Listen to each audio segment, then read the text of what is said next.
Joined by your Saturday morning favourites, that's Aidan McGee and Hayley Palmer, who'll be bringing us up to date with the latest sports and showbiz news. Welcome to you both. Hey, Hayley, spice it up, spice it up. Oh, yes. We're talking about the Spice Girls, just to confirm. Yes, it's going to be coming up to their 30th anniversary. Girl power, because we need to do something for this occasion, don't we? Because it's a massive occasion, isn't it? I thought their first number one was in 1996. Yeah, I think so that... 3 years away, aren't we? From their 30th anniversary. 30th anniversary of what, though? I think when they first got together. Yeah, oh, when they first got together. Let's not get technical, Aidan, but more or less 30. Number one should be important, but yeah, but they had to get together first to create the Spice Girls. There's a brilliant video. Do you remember when we were kids? I didn't think we were such a Spice Girls fan. There's a great video of Mel, the dark-haired one, and she was like, no, he's not such a great Spice Girls fan. You can't say that. It was she was practicing in the auditions, and it made you realise how much she wanted to be in that band. It was a lesson to all young kids. OK, great. And then...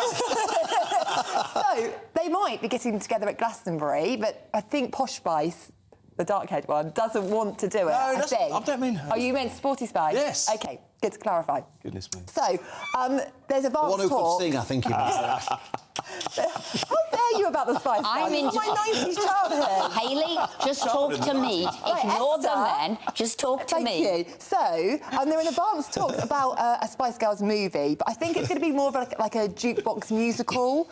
So it's going to be a fan going through like the different songs. We like our musicals. Esther, you we go to I know the every word and every dance I actually move. think it probably would be a fun musical. So thank you for that. So That's it is okay. girl power. I think we need a bit of this girl power. I'll tell you for why.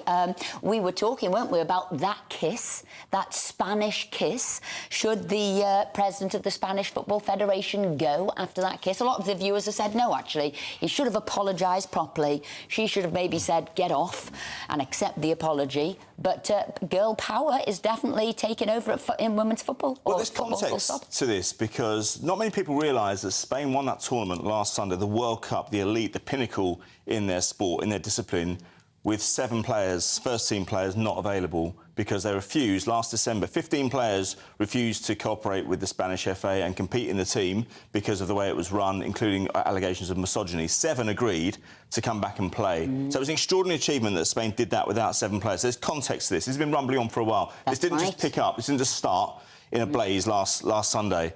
I think he has to go, personally, because, I mean, you can't just... You know, I don't think FIFA can allow somebody to sit in front of a press conference like that and bang his fist and say, I'm not going to resign. What if he said, look, I'm really, really sorry, and what I'm going to do now is use my power to do even more for the women's game. So instead of him going, he could actually go on some sort of... It's too late now, though, isn't it? It's too late. Does he look minded? He could have done that, but he's dug into... digging in. Does he look minded to do that? I don't think so. We also, Aidan, did a poll today about Manchester United letting Mason Greenwood go. He wouldn't be playing for Man U again. Now, interesting, that poll, they said 66% thought Manchester United were right that he didn't play for the team again, and 34% said they were wrong. Lots of our viewers have been saying the exact opposite, and they've been saying, you know, he wasn't found guilty by a court. Why should he have his life destroyed? He should be innocent until proven And Manchester guilty. United never looked after him, knowing how young and vulnerable he was. Well, I think Man United have looked after him in the sense that they've paid his wages for the last 15 months. That's not looking after somebody. Well, it is. They may have a grounds to sack him, Esther. No. They may have a grounds to sack him. It's happened before. So he's been there since he was 6, as some of our viewers pointed out, and they knew he was vulnerable. But Man United have stood by him in the sense they've paid his wages for 15 months. He's not...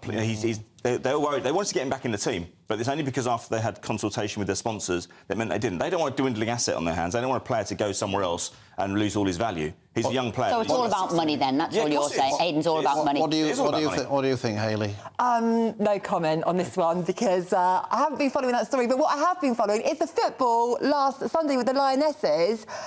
We all got it wrong. Can I just point that out? Well, we know that. We were going to mention My heart was broken broken because I just got into the Lionesses. But I did really enjoy the match, I have to say. The penalty save you enjoyed. I really enjoyed that bit. What an absolute legend, Mary Earps. I'm saying it right, aren't I? Yeah. Apparently, people are actually getting tattoos of her because that save was so iconic. I think I'd be quite a good goalie. Would you get a tattoo of Mary? Goalkeeper. Thanks. I don't think Mary, Queen of Stops. I wouldn't actually get a tattoo. Would you, Phil? Would you get a tattoo? I hate tattoos, so I won't get a tattoo of anything, to be honest. Have you made that yourself, Mary Queen of Scots? But the Hayley, your interviews, which I want to going back to musical. I know we haven't got much time, but I want to talk about this. And this is the SpongeBob SquarePants musical. It's based on the film, and I went down to interview the cast. Davina De Campo, she is an absolute legend, the funniest person I've ever interviewed. Just brilliant from Drag Race.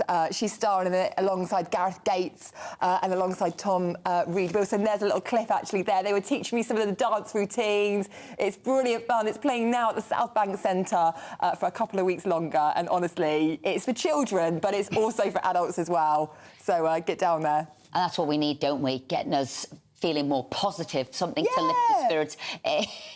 I'm not sure it's looking like my kind of musical, though, but I'm prepared to give it a go. You secretly love it. But look, that's it from us this week. Aidan, Hayley, thank you very much indeed. We'll be back at 10 o'clock next Saturday. And up next, it's GB News Saturday with the marvellous Darren Grimes. If I can actually get his name out. Darren, Do it again. Darren it's because you've been a Grimes. bad boy Phil today. But first, it's the all-important weather.